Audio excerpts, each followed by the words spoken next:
Shalom, giving all praise to my Heavenly Father.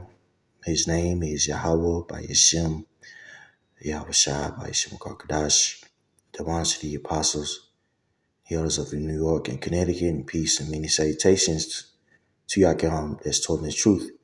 Now, for centuries, the Christian church has not only been complicit with racism, but it has also been used as the Bible as a way to propagate racist views, aka Dumian supremacy. This is because it is a part of the image of the beast. Now, what is the image of the beast? We say that it's Western culture. And what is the beast? Well, the beast is alluding to that fourth beast that came out of that's Rome, in which America has came out of that. With the inception of Rome, and even before that, the Greek culture, the world has been on the hegemony of Idumeans, or the majority of so-called white people. And with that hegemony, and what is hegemony? The word hegemony basically means the cultural dominance of a nation. With that cultural dominance, these so-called Negroes, Latinos, and Native Americans have been placed in a lower income status. Okay, in fact, I would dare say that the so-called Negro here in Babylon the Great has endured a neo-caste system in which your skin color dictates your social status for centuries. And even now, even now, there's various stereotypes and things of that nature that Jake has to endure, that the Southern tribe has to endure. It's Negroes, the West Indies, the Haitians, right? That was formalized, by the image of the beast, or AKA, Idumean supremacy, or Edomite supremacy, okay, or white supremacy, okay, right? And the Bible was used by these churches as a rationalization to put us into further captivity. Christianity was used as a tool for white supremacy, and we still see this going on contemporarily speaking. Now, I want to address the image of the beast and what is the beast. Okay, we read about the beast in Daniel, the 7th chapter. I don't want to digress too much, but I wanted to get these two precepts to give understanding of what we're talking about here, because guys like Vocab Alone, guys like K-Dubb like to paint us as if we are just one of the worst groups out there. But the Christian church has condoned many atrocities throughout history, has been on the wrong page or the wrong side of justice for centuries, even contemporarily speaking. Okay. Now, is it as profound as it was 50 years ago? No. But there's still the same ideas in which, was used to rationalize putting us into severe captivity. It's still pervasive in the Christian church, especially in the Reformed churches, the so-called Reformed churches. Okay, and this is something that Vocab Alone and his contemporaries do not address, man. Okay, so I wanted to read this in Daniel the 7th chapter, and also in Revelations, the 13th chapter about the image of the beast. And I wanted to give you guys um, just some old examples of the atrocities that the Christian church has done, and also new. Okay, and I would love for a Christian to address the racism that's still pervasive in their churches, especially the Reformed churches. Now, this is Daniel 7, 1 through 8. It says, in the first year of Belshazzar, king of Babylon, Daniel had a dream and a vision of his head uh, uh, upon his bed. Then he wrote the dream and told the sum of the matters. Daniel spake and said, I saw in my vision by night, and behold, four winds of the heaven strove against the great sea. And the four beasts came up from the sea, diverse one from another. The first was like a lion and had eagle's wings. I beheld till the wings thereof were plucked, and it was lifted up from the earth and made stand upon the feet as a man, and a man's heart uh, was given to it. That's just the Assyrian Babylonian captivity. Okay. Verse 5. Behold, another beast, a second like to a bear, and it raised up itself on one side, and it had three ribs in the mouth of it, between the teeth of it. And they said thus unto it, arise, devour much flesh. This is talking about the Medo-Persian empire. Okay, got the Babylonians rule. You had the Medes rule. Okay, all right. Verse 7. After this, I saw in the night vision, and behold, a fourth beast. Excuse me. I skipped verse 6. Verse 6. After this, I beheld, and lo, another like a leopard, which had upon the back of it four wings of a fowl.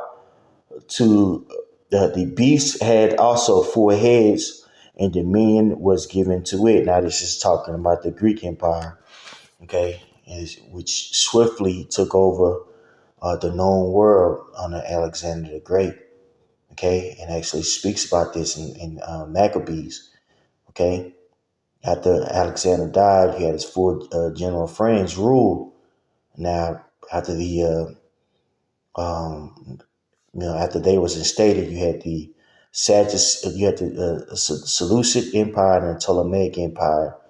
Okay, the Seleucid Empire was in like Syria area, and the Ptolemaic Empire was in uh, Egypt. Okay, and these two were constantly at war.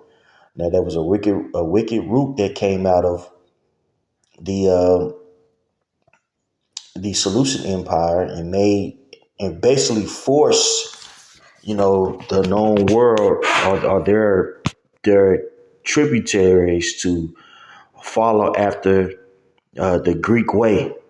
Okay, they Hellenized the known world. This is where you get the Maccabean revolt. Okay, all right. Now, at that time, you had during the Maccabean revolt, you had the Maccabean family making pacts with Rome. Rome eventually took over the Greek Empire, which was a continuation of their Idumean hegemony. Okay, all right, and then eventually, not to get too ahead of myself, but eventually you had the Roman Empire, the Holy Roman Empire, the Dark Age, which was ruled, and we had the Renaissance, which is a resurrection of that fourth beast we're going to read about right now.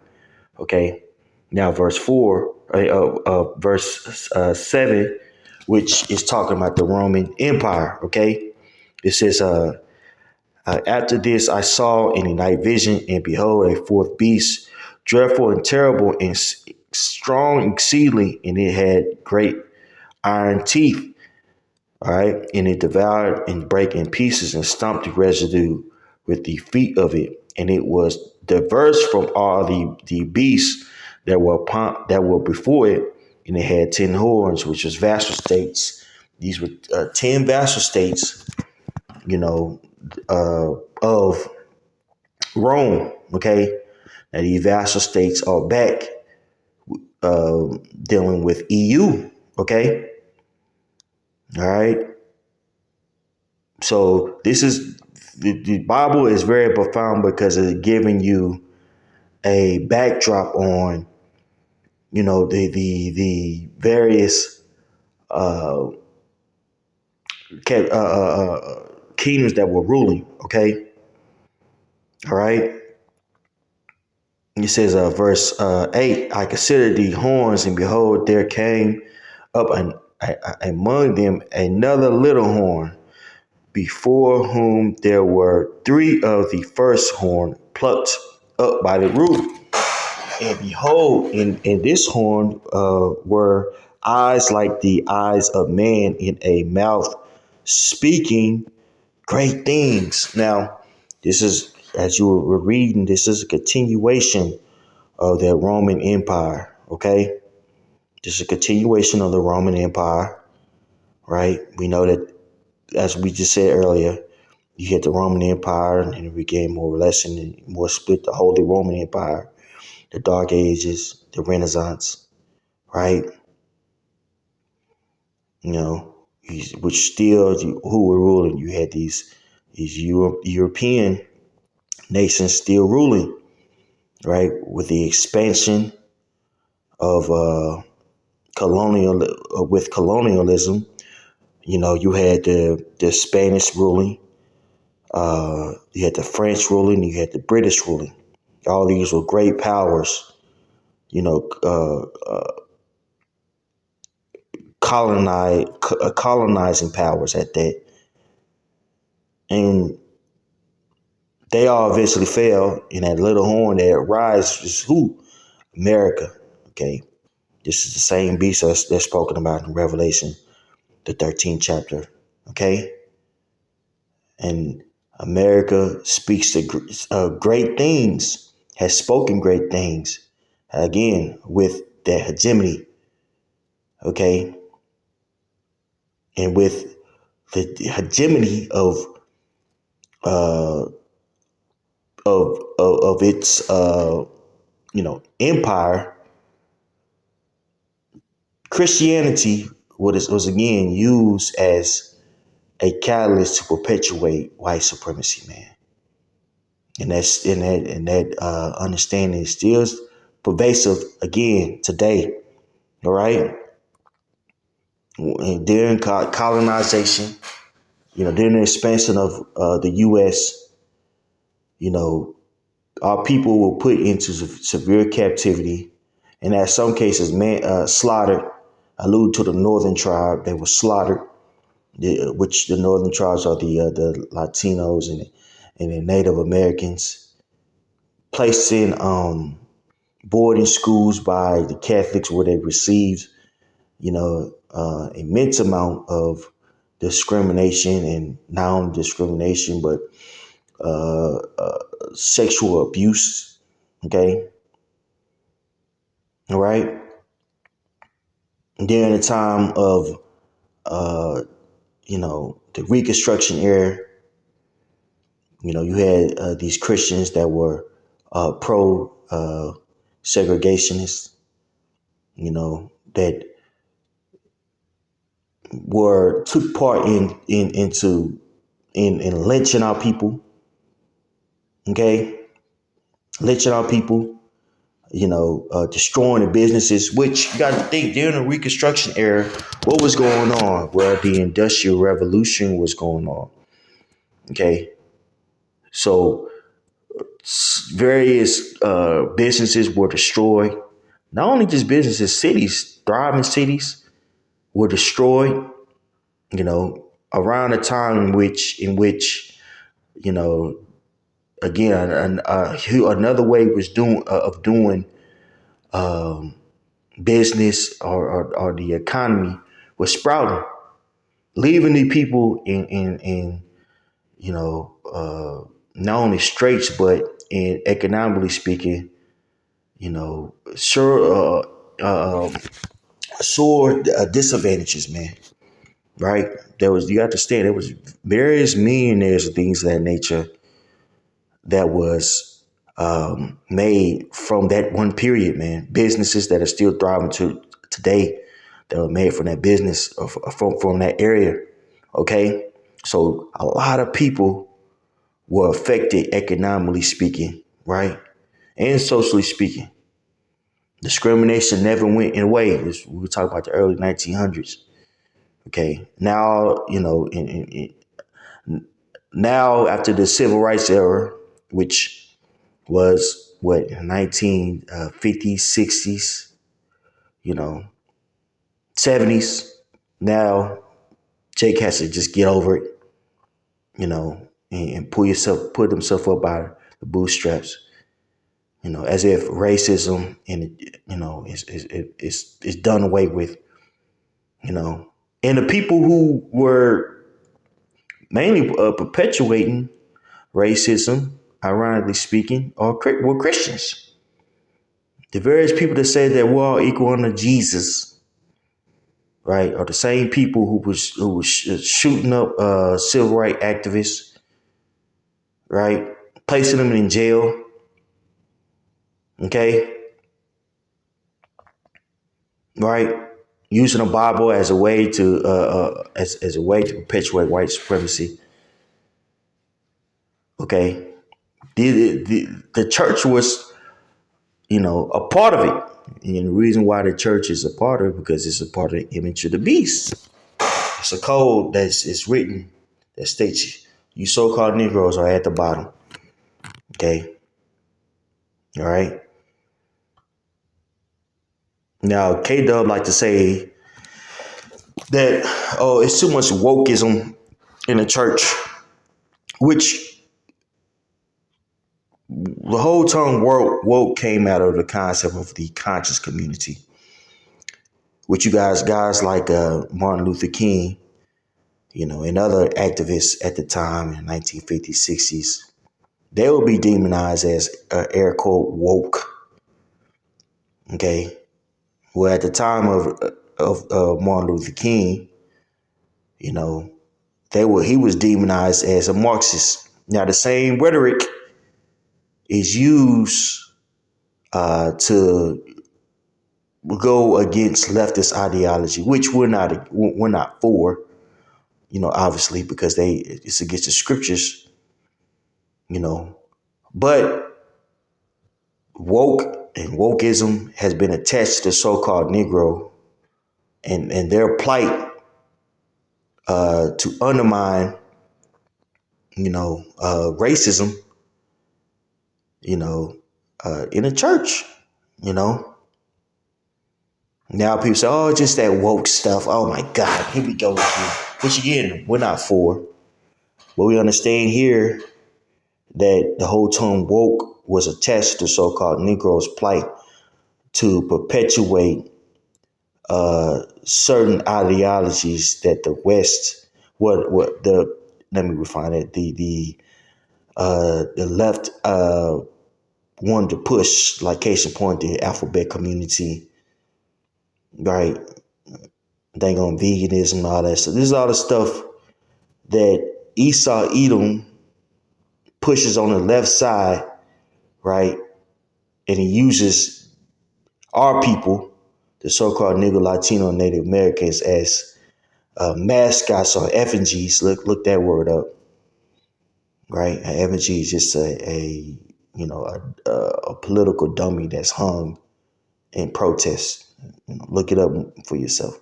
But our people are used as effigies to push the ways of Babylon the Great, which is again that's part of what the hegemony of this place. See, left or right, when it comes to politics, is still embedded in Idumean thought. And we here profess that both aspects or both sides are wrong.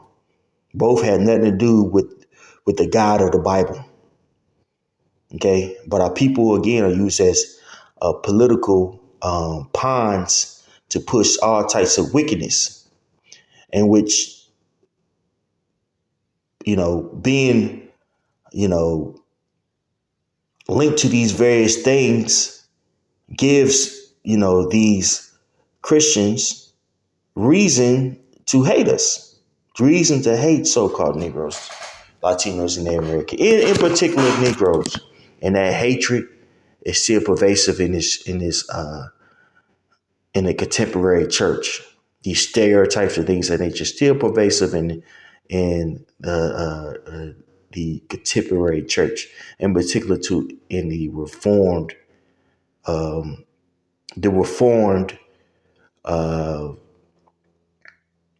churches. Okay, all right, and we understand that because, again, the church is a part of the image of the beast. All right. Now, this is Revelations 13:11-15. It says, and I beheld another beast coming out of the earth, and he had two horns like a lamb, and he spake as a dragon. That's going to the political parties.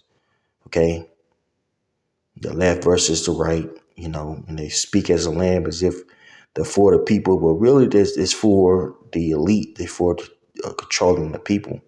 And both sides, the left and the right, the Republicans and Democrats, don't have you so-called Negroes good intentions in mind. One is more blatant than the other, right? But neither one have the intentions of, helping you so-called Negro, Latinos, and Native Americans. I'm talking spiritually speaking, okay?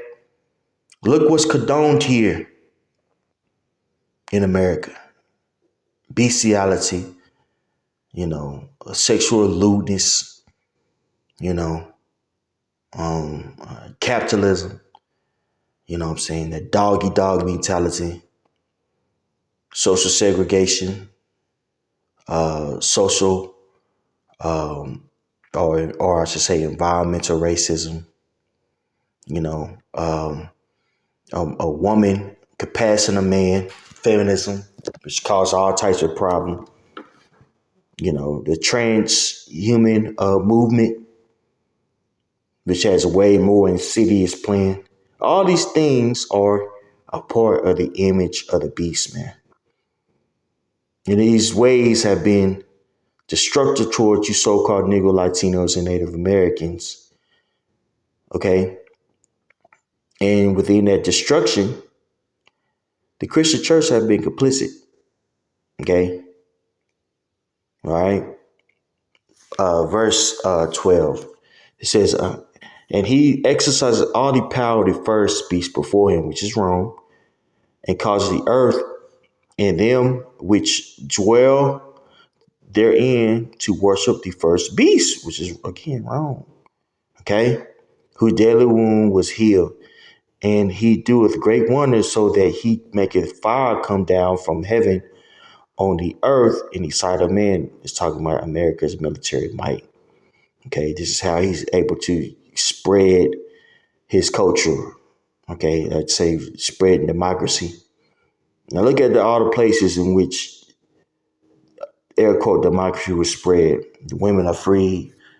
The alphabet people are liberated. Right. A lot of times,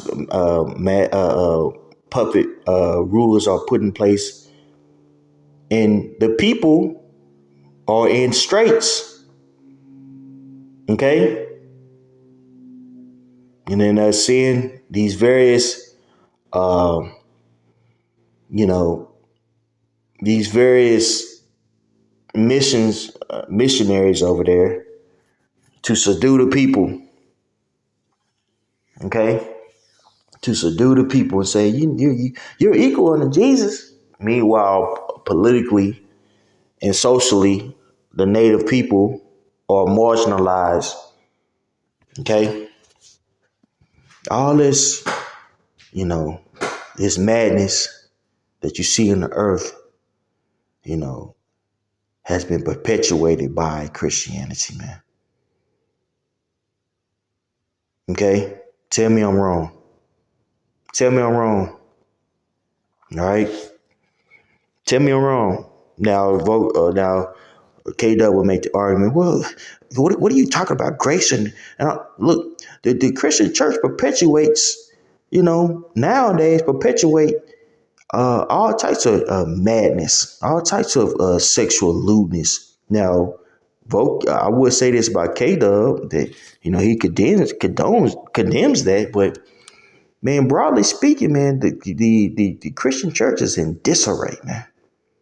The Christian church is pushing everything but Jesus, so-called Jesus, which is true name is Yahweh Shah. And why is that? Because again, the Christian church is again a catalyst for white supremacy in its motives. Okay, all right.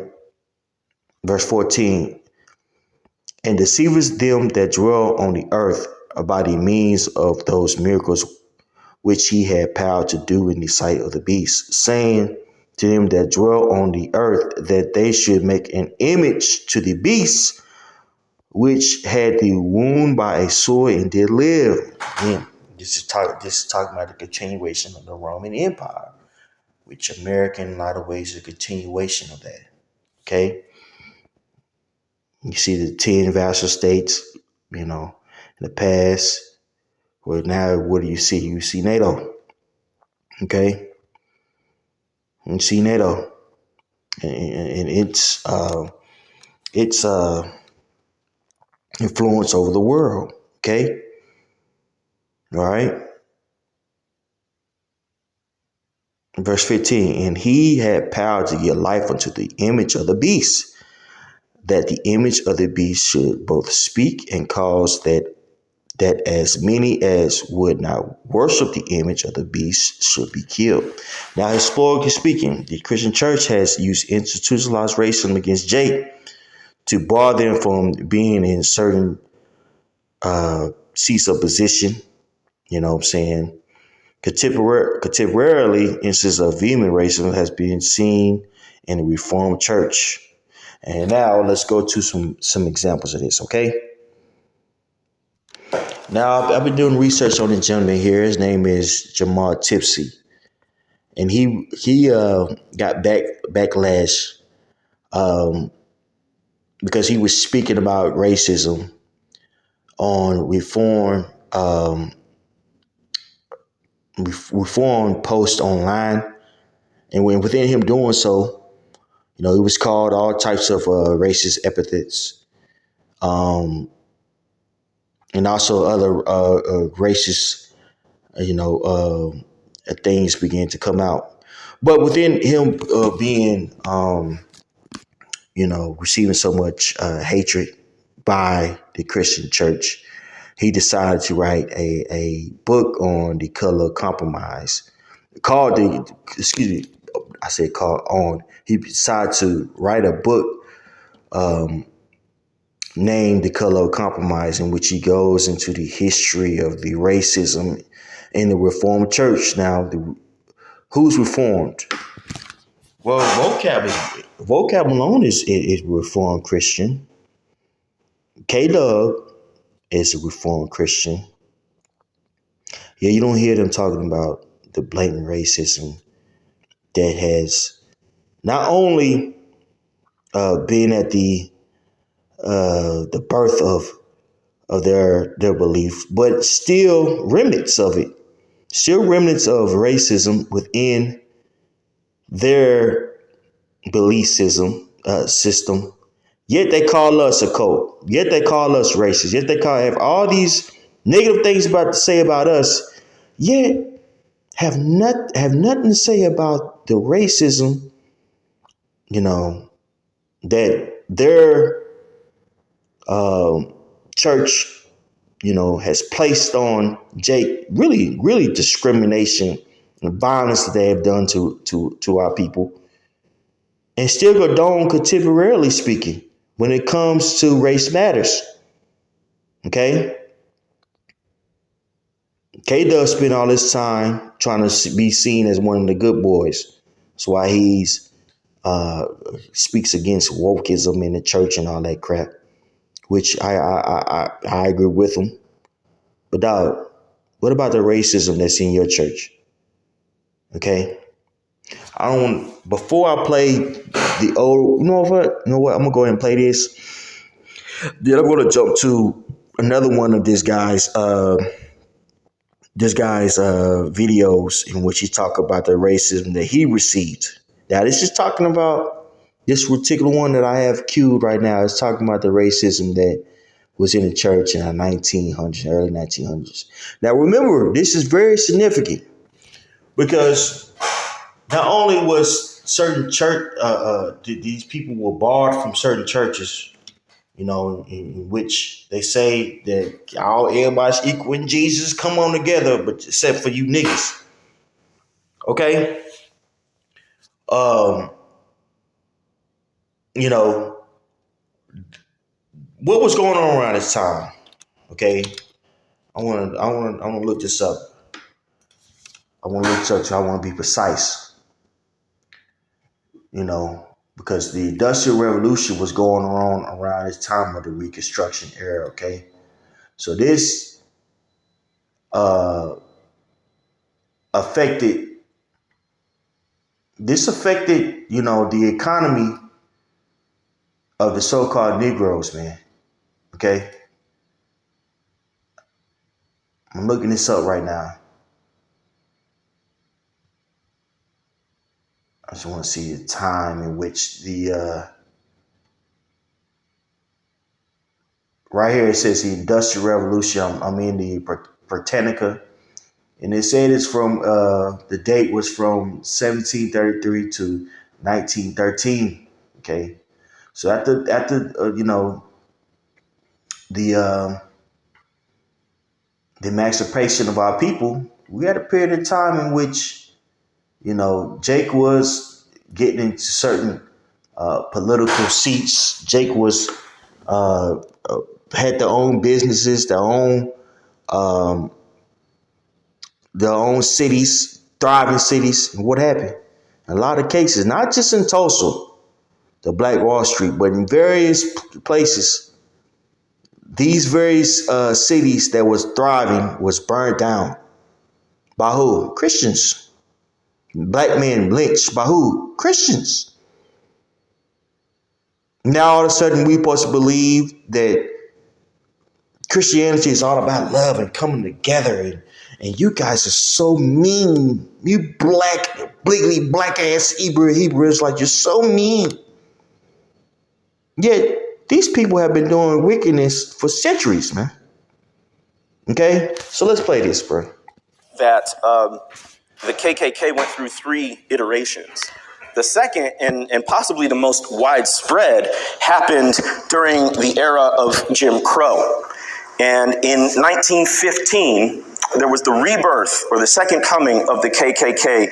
And I found it quite interesting what happened there. So first there was the first real blockbuster film in U.S. history was called Birth of a Nation. That came out in 1915. It was a 3-hour silent film that detailed the supposed birth of the Ku Klux Klan, and it was a first-class work of propaganda.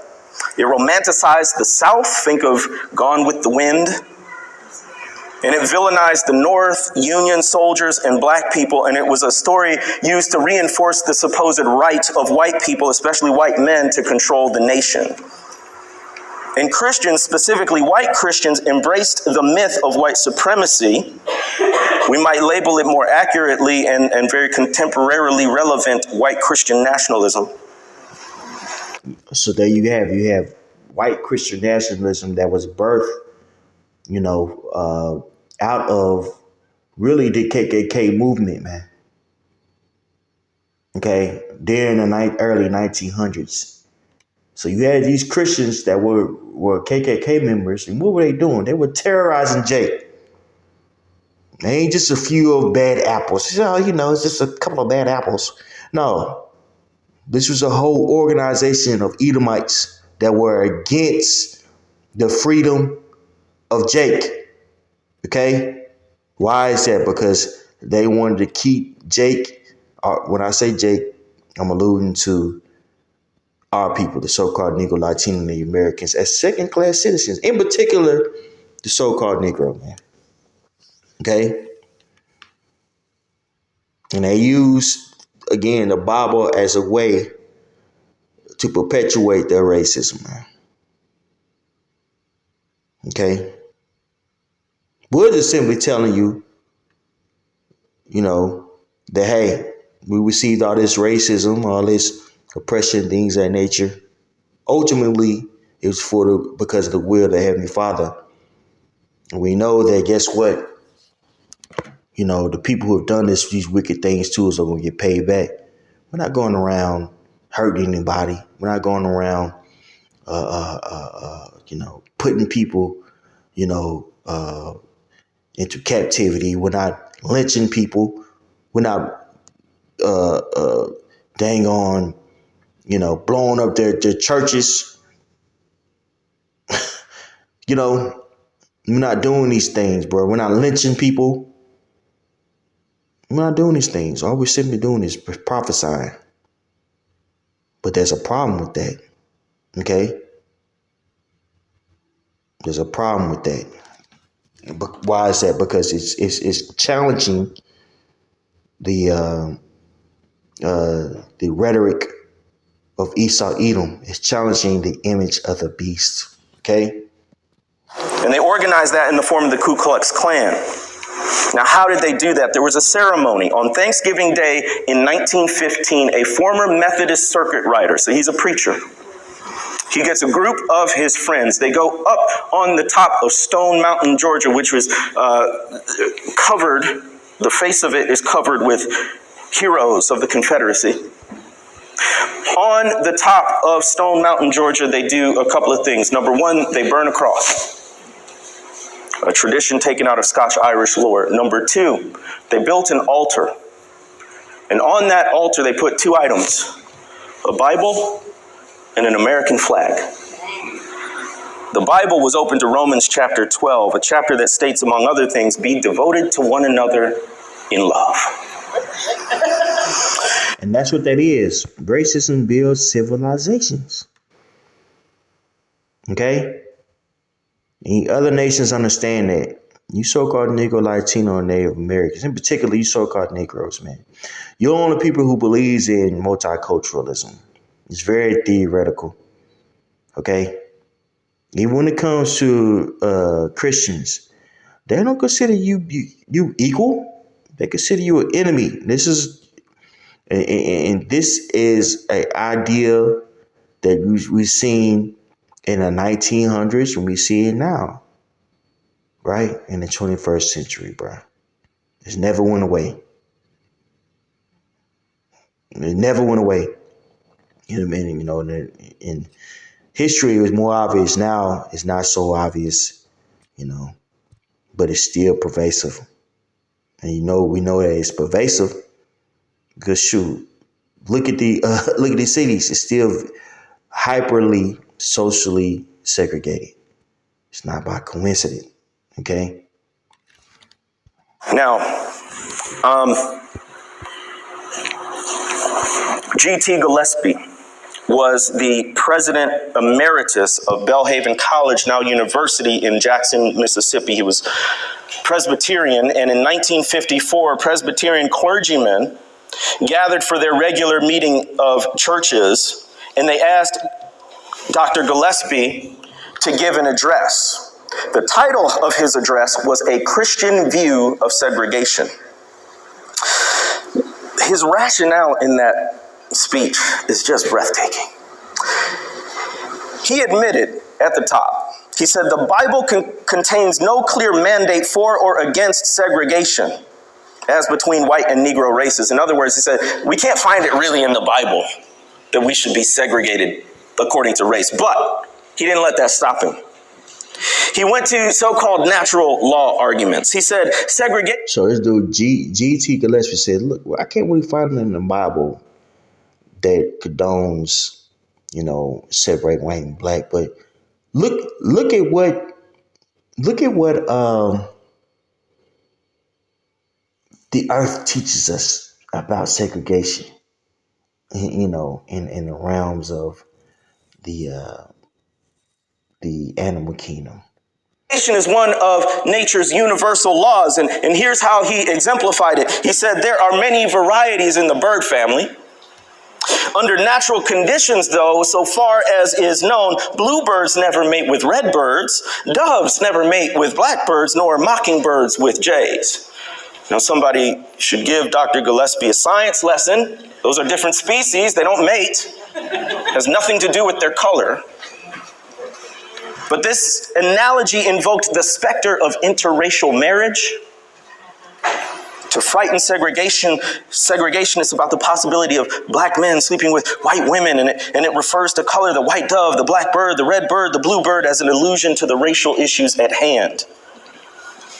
Then he goes on, and he said that even though Scripture didn't explicitly say white and black people should be segregated, you could make valid inferences. For instance, in the book of Leviticus, it admonishes the Israelites not to mix diverse things like wool and linen, as well as different breeds of cattle and seeds. And then reasoning from this, Gillespie says the same principle would apply with even greater force to human relations. In other words, if different fabrics, animals, and plants couldn't mix in the Old Testament, it was best for black and white people not to mix either. Gillespie also referred to the warnings against intermarriage between the Israelites and non-Jewish tribes as a reason to prohibit interracial relationships and integration. And that's replacement theology right there. See, he just moves to replacement theology, that says that the Christians are now the Israelites and the non-believers aren't.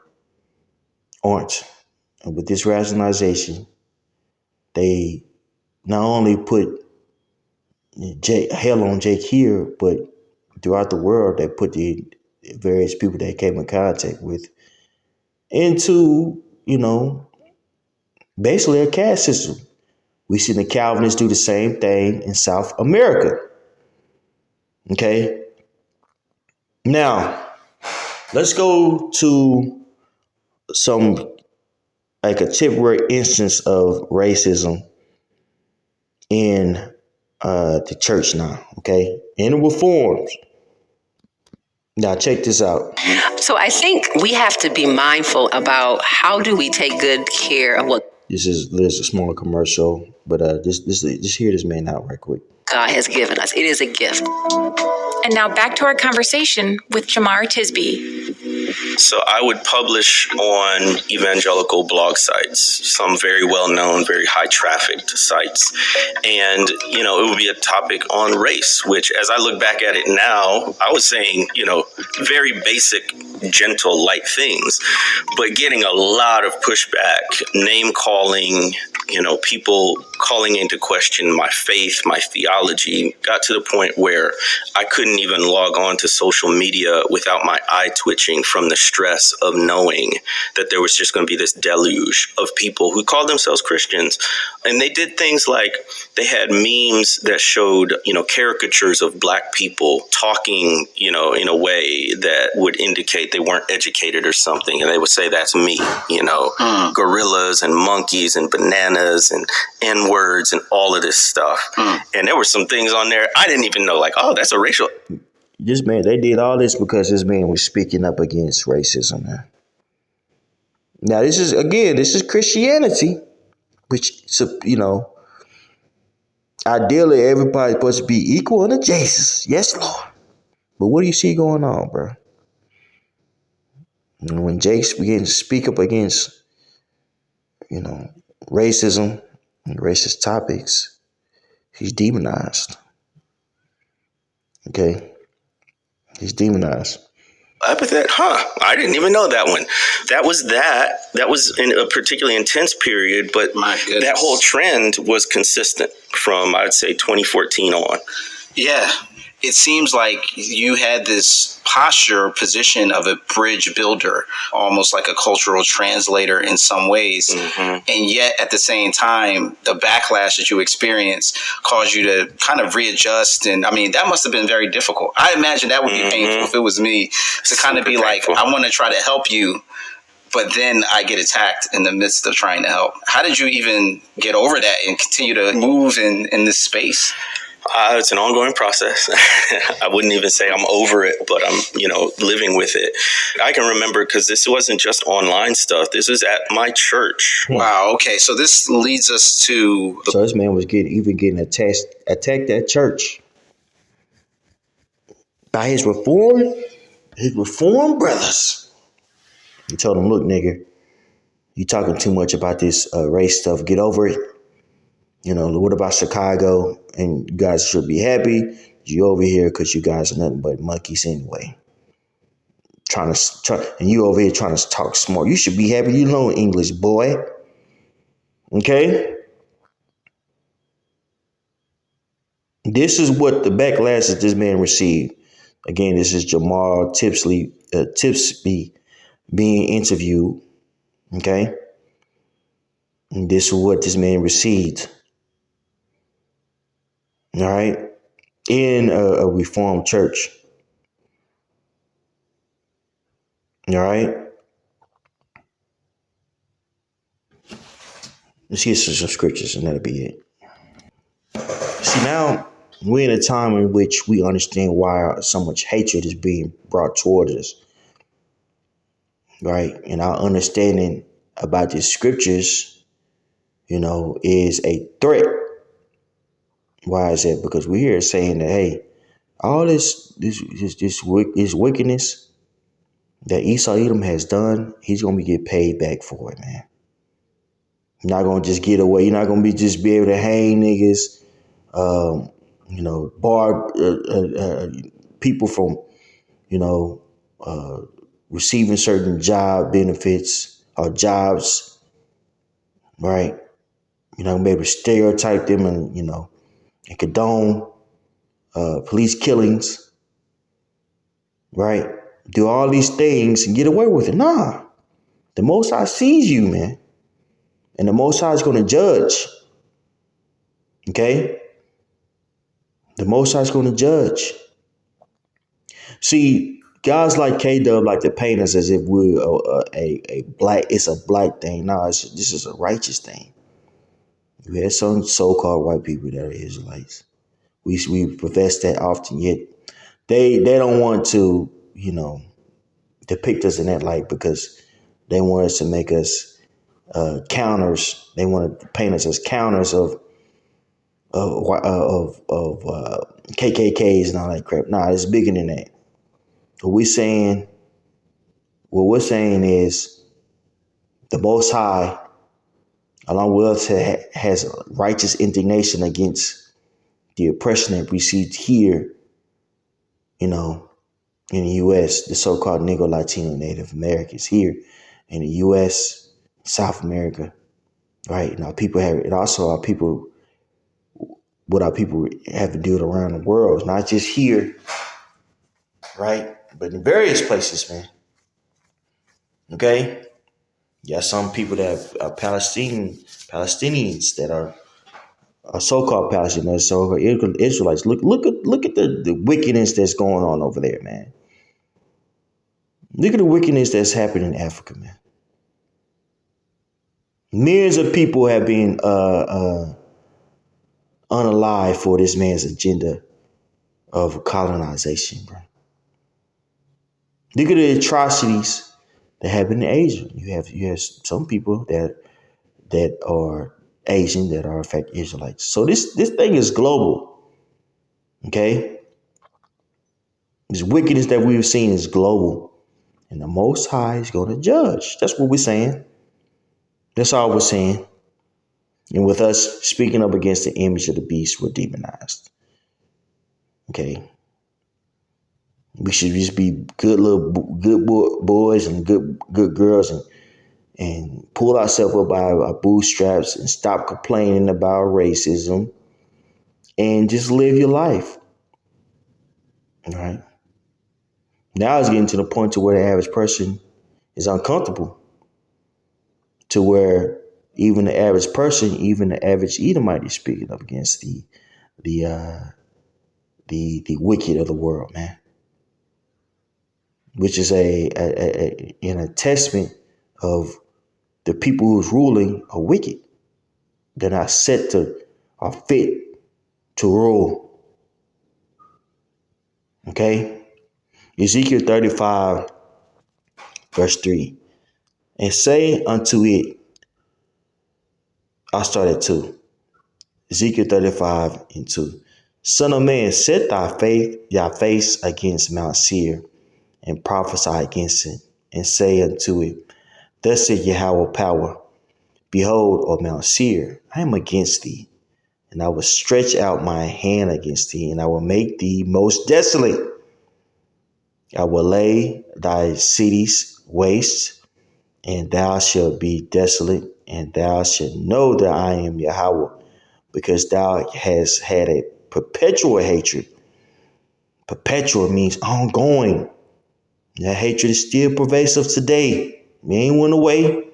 And guess what? As resources become more and more difficult to obtain, we're going to see more and more wickedness sprout, more and more hatred sprout. It's going to be more blatant or overt. Okay? The times that we're coming into, it's going to be some very serious times. Which you so-called Christians don't speak about it. Don't speak about it, bro. At all. You have so much to say about us. Verse 5, because thou hast had a perpetual hatred and hast shed the blood of the children of Israel by the force of the sword, in the time of their calamity, in the time that their iniquity had an end. Therefore, as I live, saith Yahweh power, I will prepare thee unto blood, and blood shall pursue thee. Sith thou hast not hated blood, even blood shall pursue thee. And we're coming in times to where, guess what? The Most High is putting spirit on these other nations to rise up against Babylon the Great. Okay? AKA America. In this place, they're going to get judged by the Heavenly Father for his wickedness, man. That's what we're saying. And you see it. You see it happening before your eyes. What do you see? These other nations making pacts with one another, right? To circumvent the grip that America has on the world, economically speaking, with the petrodollar. Okay? The petrodollar is becoming weaker, right? These other nations are gearing up for war. Meanwhile, you got men over here in Babylon, debating whether or not they're man. Okay? And this idea is perpetuated by the West, right? By Western culture, right? By Edomites' hegemony. And the ways of this place is going to be its downfall. Okay? Along with war. Okay? So the Most High is going to exile the Idumeans for their perpetual hatred that it has towards us, the true Israelites, and how it's ran the world. Okay? Verse 7, thus will I make Mount Seir most desolate, and cut off from it him that passeth out, and him that returneth. And I will fill his mountains with his slain man. That's a profound statement, man. Right? In thy hills, in thy valleys, and in thy rivers shall they fall that are slain with the sword. World War III is going to be messy war, I count. Okay. Yakyam is saying, Hebrew way of saying brothers. It's going to be very bloody out here. All right? All this is for the will of the Heavenly Father to pay these people back for all the wickedness that they have perpetuated throughout the earth, man. I will make the perpetual desolations, and thy city shall not return, and ye shall know that I am Yahweh. That's right. So America is not going to become great again. It's over. We are in a time in which Esau Edom's racism, right? And I hate using that word racism because every nation was built off of racism. Okay. But the grip of America, the grip of the Adulian hegemony is coming to naught. K-Dubb, now you call yourself a Christian. You call yourself Reformed. Can you please address the racism that persists in your religious institution? The water, shalom.